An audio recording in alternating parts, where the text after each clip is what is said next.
before I start anything, I'm going to put some support on this rear differential, just a little bit. I don't want to lift it up or anything. I just want to support it.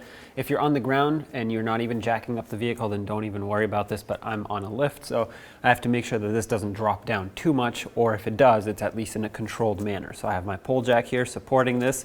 This is not going to drop down unless I turn this and let it go down. Now I'm going to leave this bolt for last. I'm going to go up top and disconnect the shock absorber right off the top there. And if you follow it, this is what you'll see at the top. Typically, you would want to unthread that nut there. In my case, it's not ever going to unthread itself from there, so I have to cut it off. So like I said, typically you want to unthread this nut and you would hold the top with some pliers, locking pliers, whatever you have, and just spin it out all the way. It's never going to happen in my case. So I'm going to cut a slice in it straight down like this, or you can just cut the whole thing right off, whatever you want to do, but this has to come off obviously. So the way I'm going to do it is I'm going to cut a slice in the nut straight down and then use my air chisel and chisel the nut off straight back that way.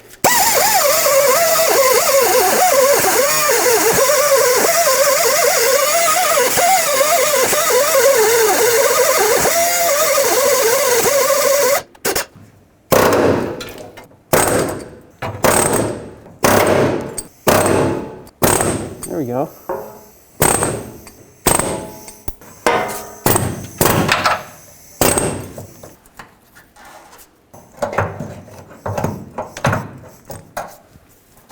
Now I'm going to release some pressure from my pull jack. Okay, I guess this is all that it wants to drop down. I'm going to hold the nut side with an 18 wrench and the bolt with an 18mm socket. Go ahead and separate this. Take this nut off. Let's remove the bolt. Okay, get the shock out of here. And there it is. Now before we put in the new shock, you want to start it or prime it. And the way to do that is hold it tight and compress it all the way down. There we go. And then let it extend all the way by itself. Don't pull it up. It's going to be slow, but let it come up by itself. What that's going to do is it's going to mix all the oils that are inside and get it ready for it operating in the vehicle. If you don't do this, you might hear some clunks over bumps. The suspension might be a little bouncy at first until it mixes in itself. But if you don't do this, you could shorten the lifespan of the shock. So you always want to do this. So let's do this 3 to 5 times and then we'll install it. Now on your new shock, make sure you have a washer that's facing up, has a little bit of a curve to it. Make sure it's cupped upwards. And then this bushing, it has 2 sides to it. One that has a smaller lip, one that has a larger one. Make sure that the larger one faces up away from this washer. That's what's going to go into the frame, just like this. Now slide it up into position. And at this point, we have to compress it a little bit. And at this point, you want to slide it and line it up here.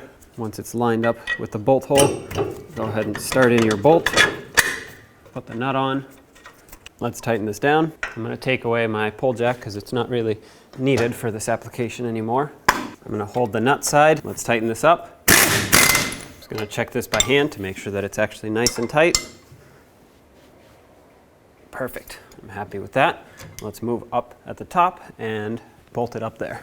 Slide in your top bushing facing the opposite way as the bottom, and then the top washer just like that, and then the nut, which is a 14mm.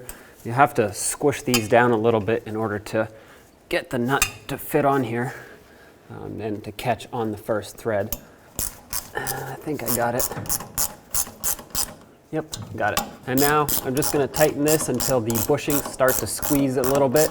You don't want to over crush these rubber bushings, but you do want them to squeeze in a little bit. Let's see. I think I'll go a couple more turns and then that should be good right there. If you crush them too much, they will crack, and in not much more than a few months they will fail, and you'll have to do this job all over again. So make sure that you don't over tighten this. Squeeze it down a little bit, and then you should be all set. Now do the same thing to the other side. I always recommend replacing shock absorbers in pairs. When only the best will do, demand TRQ. The only company that lets you view before you do. TRQ is committed to offering the highest quality aftermarket auto parts that are engineered for peace of mind. Thanks for using and viewing with TRQ.